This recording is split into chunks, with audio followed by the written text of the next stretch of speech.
Les amis, je vais pas tenir longtemps. Hein. Non. Allez, on y va? C'est parti. Bon. T'es bien heureux de te retrouver à Jeannot. Merci Alain. Mais tu viens sans film.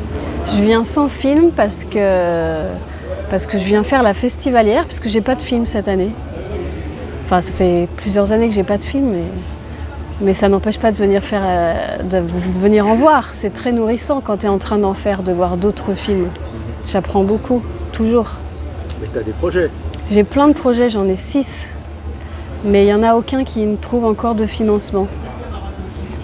Tu comprends la raison, alors que tu as fait un film, le dernier, qui est le Grand Bal, et qui a quand même été pour un documentaire. Il y a plein de raisons. Il y a la raison que c'est de plus en plus difficile de trouver de l'argent pour faire du documentaire, c'est une réalité.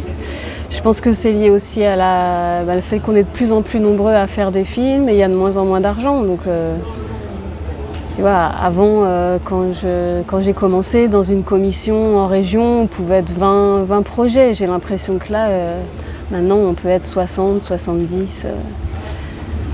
La concurrence est de plus en plus rude, donc c'est normal. Mais c'est normal si tu réfléchis, il y a tellement d'écoles de cinéma aujourd'hui, et il y a des jeunes qui sortent des écoles de cinéma tous les ans et qui ont aussi envie de faire des films, qui sont aussi très, très talentueux. Voilà.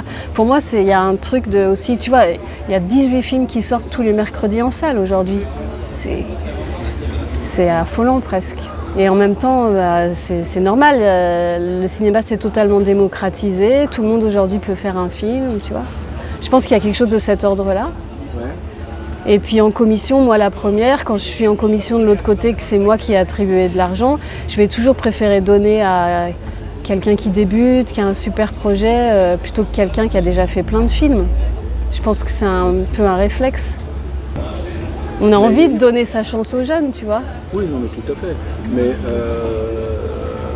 c'est pas forcément donner sa chance à un jeune si le projet est moyen. Oui, mais je pense qu'il y a des super projets de gens très jeunes qui sont super. Ouais. Enfin, moi, j'en lis dans les commissions. Est-ce qu'ils arrivent à faire des films? J'espère. En tout cas, oui, il y a quand même plein de premiers films qui sortent. Non, je parlais des documentaires. Oui, de documentaires. Ah oui, moi, je parle que du documentaire, je connais que le doc. Ouais. Oui, il y a des premiers films qui existent. Et donc, comment tu te places, toi, par rapport à ça? Ça fait 3-4 ans, à peu près, que tu cherches de la menue monnaie pour faire un film. Ouais. T'es en société de production ou t'es en indépendant? Comment? Moi, je travaille avec des maisons de production et selon les projets, je vais voir tel ou tel producteur. Mais il y a un producteur avec qui je travaille beaucoup, qui est Jean-Marie Gigon, qui était le producteur du Grand Bal. Là, j'ai 2 projets avec lui. Mais j'ai aussi un projet dans le Nord-Pas-de-Calais avec une prod du Nord. Voilà. J'adapte aussi les gens avec qui je travaille au projet, au film, quoi. Quand tu dis que tu t'adaptes, est-ce que ça veut dire que tu adaptes aussi tes sujets par rapport au temps qui passe? Non, ça, j'adapte pas mes sujets. Les sujets, ils s'imposent toujours. Et après, c'est moi qui vais plutôt chercher avec qui j'ai envie de travailler sur tel sujet. Tu vois, là, ce film à Calais, j'ai rencontré cette productrice de Calais et c'est aussi plus facile en ce moment quand tu es bien local, les régions, elles t'aident plus facilement si tu as des dépenses en région, etc. Tu vois, il y a aussi toute une stratégie à avoir pour essayer de trouver de l'argent, quoi. On en est là. Et un film, un documentaire, comme tu les réalises, on peut savoir à peu près le prix? Je crois que non, il n'y a pas de secret. Je sais pas, j'imagine qu'on arrive en tirant bien avec 150 000 €, tu vois, à salarier tout le monde, le monteur, moi, les chefs-op, le son. Mais c'est vraiment des toutes petites économies là. Tu vois, on est tous payés au minimum. Je crois que le plus que j'ai eu sur un film, c'était 350 000. C'était J'avancerai vers toi avec les yeux d'un sourd. Et j'avais eu l'avance sur recette. Donc là, tu as un peu plus de confort, quoi.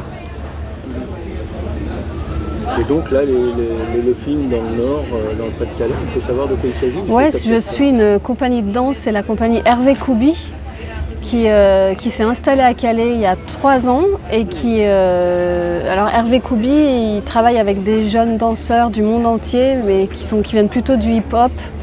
Et il les amène dans le monde du contemporain. Et là, il a un projet avec Hassen Bouchakour qui a sauvé de la boucherie 9 chevaux du Boulonnais. C'est les gros chevaux qui faisaient la pêche à la crevette dans la région, dans les mers du Nord à l'époque. Et ils veulent créer pas un spectacle, mais quelque chose ensemble, la rencontre entre les chevaux et les danseurs.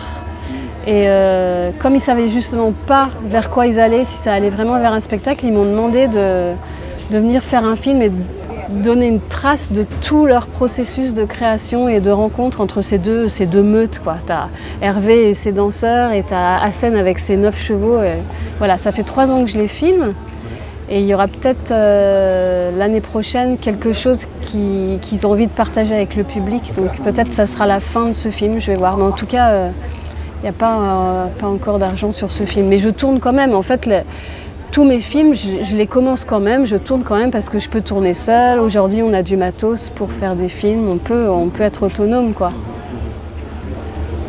Pour toi, un film, c'est une aventure de plusieurs années. Ouais, tout le temps. Quand je dis ça, est-ce que je reprends? C'est un film, c'est une aventure de plusieurs années, mais c'est aussi et avant tout une aventure humaine, de rencontres. Toujours. C'est parce que c'est des rencontres que tu fais le film. Oui, je vais pas me dire, ah tiens, je vais faire un film... je dis n'importe quoi, mais sur le conflit israélo-palestinien. C'est parce que je vis des choses, que je rencontre des gens, que je me dis « Ah non, mais là, il faut que je le partage, tu vois ». Mes films, souvent, c'est je connais bien un monde, ou je découvre un monde. Enfin, rarement je découvre, mais plutôt je connais bien un monde, ou je connais bien quelqu'un, et j'ai envie de le partager. Je fais pas du tout les films pour moi. Je ferais pas du tout ces films si c'était des films pour moi. Je fais des films vraiment pour pouvoir partager quelque chose avec des gens qui ne le connaissent pas, ou tu vois. Ouais, mais t'es auteur. Ouais, je suis auteur. Quand t'es auteur, tu travailles aussi pour toi, pour ton... Toi, tu comprends, c'est jamais... Non, je fais pas les films pour moi. Parce que tu vois, le Grand Bal, c'était net. Avec tous les rushs que j'avais, je pouvais faire un film qui me plaisait beaucoup à moi. Mais j'ai pas fait celui-ci. J'ai fait un film pour les gens sur les bords de parquet qui connaissent pas bien le bal.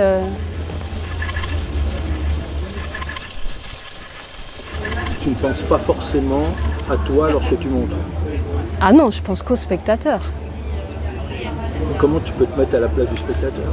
Eh bien, comment je me mets à la place du spectateur? Tu vois, dans le cas du Grand Bal, clairement, on a choisi de faire le film pour la personne qui reste assise sur le bord de parquet. Pas pour les danseurs qui dansent depuis 20 ans et qui connaissent. En fait, je crois qu'avec Rodolphe, on s'imagine toujours un spectateur pour qui on fait le film. Mais pour J'avancerai vers toi avec les yeux d'un sourd, je faisais le film pour les gens qui ne connaissaient pas du tout le monde des sourds. Mais on essayait de faire un film qui soit quand même intéressant et passionnant pour des gens qui connaissent bien le monde, qui s'y retrouvent aussi. C'était très compliqué à faire ce film-là parce que justement on avait plusieurs profils de personnes à qui on adressait le film, tu vois. Je m'adresse souvent à des personnes. Pourtant, dans tes films, quoi, les 2 films que j'ai vus de toi, on reconnaît assez bien ta patte. Oui, mais ça c'est une écriture. Ah, l'écriture, c'est...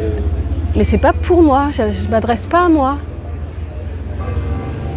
Après, la manière dont je fais les films, elle est très singulière. Voilà, on reconnaît un film de Laetitia Carton, mais je le fais pas pour moi, le film. D'accord.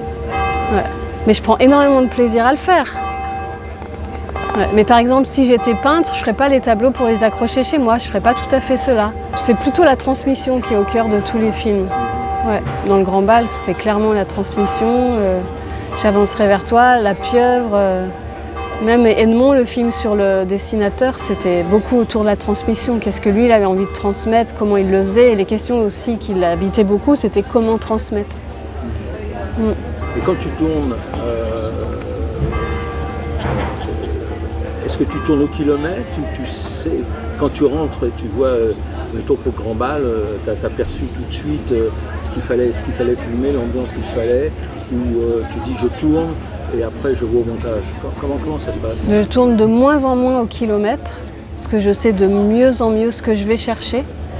Au début, oui, je tournais un peu au kilomètre, j'étais un peu à la Wiseman, je jetais des filets, je tournais beaucoup, mais maintenant, moins, je vais chercher des choses très précises.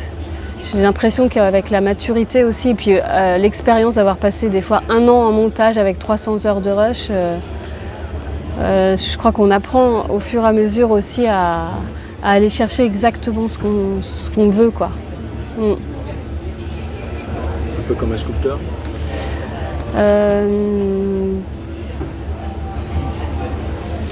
Parce que tu commences toujours par une matière brute. Ouais, mais alors peut-être que justement avant j'avais un gros bloc et j'enlevais du gros bloc et que maintenant je pars de zéro et je rajoute des petites touches. Peut-être que c'est en train de s'inverser un peu mon travail, ouais. En tout cas, je vois bien que je suis plus exigeante, je suis un peu plus efficace aussi dans... Je peux dire très vite maintenant, quand je travaille avec quelqu'un, un chef-op, non, arrête, stop, ça ne m'intéresse pas. Alors qu'avant, j'aurais pu dire oui, vas-y, on ne sait jamais, ça peut servir. Mais peut-être aussi qu'il y a Donc il y a l'expérience des heures et des heures, et des jours et des mois de montage, et qui coûte cher aussi. Petite bassinée, non? Non, ça, moi, c'est ce que je préfère, le montage. 1 an en montage, ça me va très bien. Mais aussi, peut-être, c'est con, hein, mais un souci un peu écolo aussi, d'arrêter de toujours... faire parce qu'on peut faire et d'essayer d'être un peu plus minimal dans notre rapport au monde, quoi. Et dans la dépense d'énergie. C'est peut-être aussi avec l'âge, hein. D'apprendre à faire avec moins. Je sais plus qui j'ai écouté l'autre jour parler de son tournage en pellicule et je me disais mais en fait pour de vrai il faudrait revenir à la pellicule, quoi. Parce que ça oblige à une espèce de rigueur. Voilà, tu sais que ta bobine qui fait tant de mètres, ça coûte tant d'argent. Enfin, tu vois, il y avait un truc que j'aimais beaucoup dans la parcimonie, quoi, dans l'économie et l'écologie du tournage. Et dans le montage? Ah bah c'était Régine qui parlait de la manière de filmer de Romer avec Diane Baratier.